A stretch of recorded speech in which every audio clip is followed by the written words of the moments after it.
Hey guys, why am I here today? Because I have tons and tons of overgrown, well, I can't even call this grass, this is weeds. I mean, this isn't bad. This isn't bad. It is hot in Alabama today. But this is one of the reasons I'm here. That. Yeah, there's a little corn patch I've got right there. See? You can just about can't see it because of the weeds. Now, when I stand right here, it doesn't look bad, does it? How about I put you at ground level? Can't see nothing. So today we're gonna get the tractor out. We're gonna put the bush hog up. We're gonna get after it. Ooh, it's hot.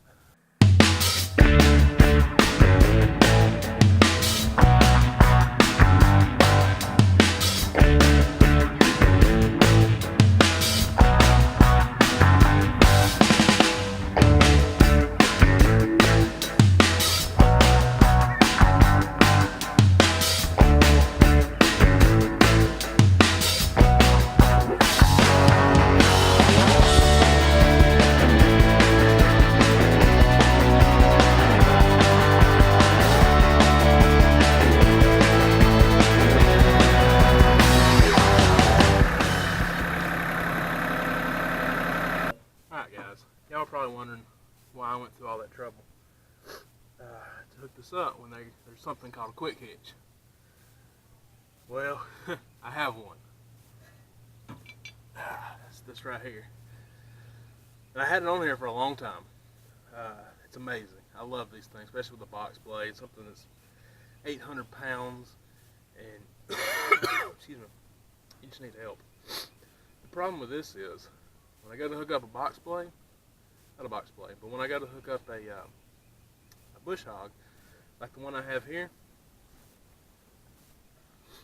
where this sits, you can see, you'll notice that it offsets the bottom of the 3-point back a few inches. It's about 5 inches. Well, that'll throw your geometry off.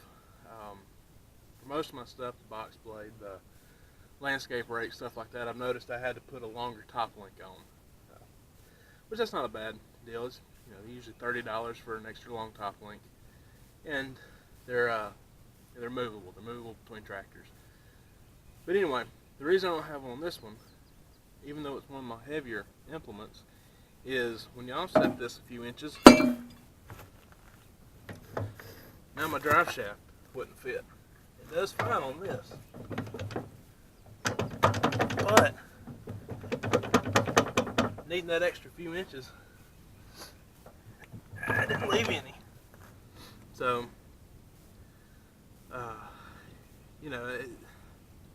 $35 for an extra long top link is one thing. It's $350, $360 a Tractor Supply for a new drive shaft or a longer drive shaft.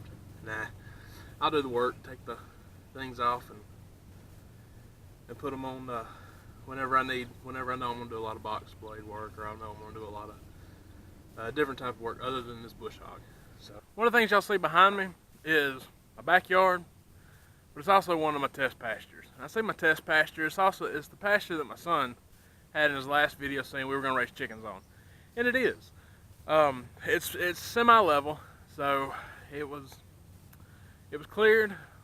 We cut it down, we just mowed it down, went over it with a box blade tines because I didn't have a disc at the time, and then planted some Kentucky 32 fescue, the ones without endophyte. Well, we're trying to do this no chemical type stuff, and you know what? You don't see that. I mean, if you search YouTube, you'll never find any kind of no chemical pasture startup. Maintenance, yes. Startup, no. And I've come to find out that the larger area, people do it with garden beds. They'll throw tarps over it, let everything die under it, that kind of stuff. But I've come to the conclusion that if I can get it started right the first time, kill everything with chemicals, let it sit a few weeks, disc everything under, go over, throw some cover crop out like I did down at the bottom I showed you in the last video. Throw some cover crop out, throw some, well, it's getting into July right now, it's July 3rd today. But it's getting into a hotter month. The beans and the sorghum's going good over there. We'll probably, since we have some cover on here, we have some erosion cover, I'll probably let it go until October. And 1st of October, I'm gonna throw some chemical on it, kill everything, disc it in, and then throw some winter rye and some red clover on top of it. And then when it comes to next spring, then I'll disc everything under. I may run Kentucky 32 again. I don't know yet. What I want to do out here, I'm probably going to do a blend, a pasture blend, since I'm going to be running chickens on it. We're probably going to run, we've got 2 chicken tractors. I'll show you one day. But we've got 2 chicken tractors built for eggs. And they're big enough, we're going to run probably 10 chickens a piece in them. But other than eggs, we're going to have meat chickens. And I've got 3 chicken tractors that we're building. Anyway, they're going to be 3 chicken tractors for meat chickens. They're going to be able to hold probably 20 to 30 a piece. We're going to try to run 60, so it'd be 20 in each one the first go around. So, but this pasture back here and the whole chicken operation is my son's. That's one of the things.